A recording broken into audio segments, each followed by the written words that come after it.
IELTS listening part 1 A 10 out of 10 পাওয়া একেবারেই সহজ। আর এক্ষেত্রে জাস্ট কয়েকটা ব্যাপার আপনাকে মনে রাখতে হবে। আমরা সবাই জানি IELTS লিসনিং পার্ট 1 এ একটা ডায়ালগ থাকে। আপনি একটা কনভারসেশন শুনতে পাবেন, দুজন স্পিকার্স তাদের মধ্যে কথা বলছে। আর বেশিরভাগ ক্ষেত্রে দেখা যায় IELTS লিসনিং পার্ট 1 এ যে কনভারসেশনটা হয় এটা একটা টেলিফোন কনভারসেশন। আপনি দেখবেন যে দুজন স্পিকার্স ফোনে কথা বলছে, রাইট?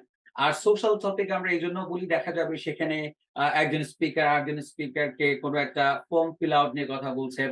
অথবা দেখা যাবে যে একজন স্পিকার একটা হতে পারে সে ট্রাভেল এজেন্ট, তার কাছে ফোন করে একটা টিকেট বুকিং করছেন। অথবা ডিসট্যান্স সম্পর্কে কোনো একটা লোকেশন সম্পর্কে জিজ্ঞেস করছেন। তাহলে এই ধরনের কোনো একটা টপিক নিয়ে আপনার কনভারসেশনটা থাকবে, রাইট?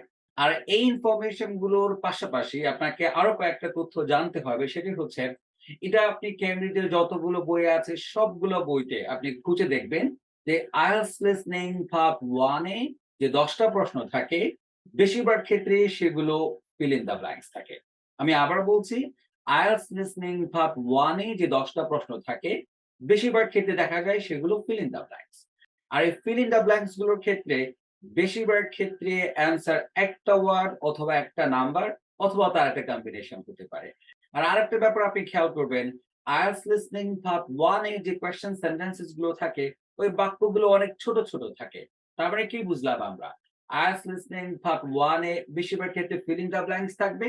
আর উত্তর এক শব্দ বিশিষ্ট হয় এবং প্রশ্নের বাক্যগুলো অনেক ছোট, ছোট হয়।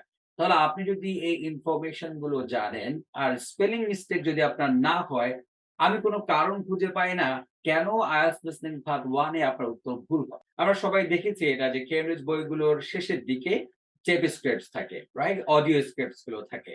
আপনার কাজ হবে এখন থেকে যে IELTS লিসনিং পার্ট 1 এর যে অডিও স্ক্রিপ্টস গুলো আছে, আপনি দেখে, দেখে সেগুলোকে রিড আউট করতে থাকবেন। এতে করে যেটা হবে, আপনি বুঝে যাবেন যে IELTS লিসনিং পার্ট 1 এর কনভারসেশন এর যে ল্যাঙ্গুয়েজটা কেমন হয়।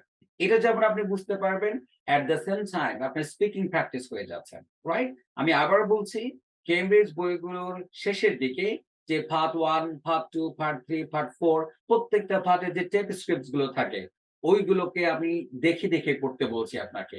আপনি রিড আউট করতে থাকবেন। এতে করে ওই পার্ট সম্পর্কে আপনার পুরো আইডিয়া হয়ে যাবে।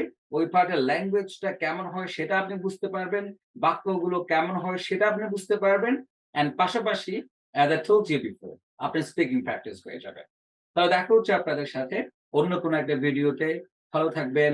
আসসালামু আলাইকুম।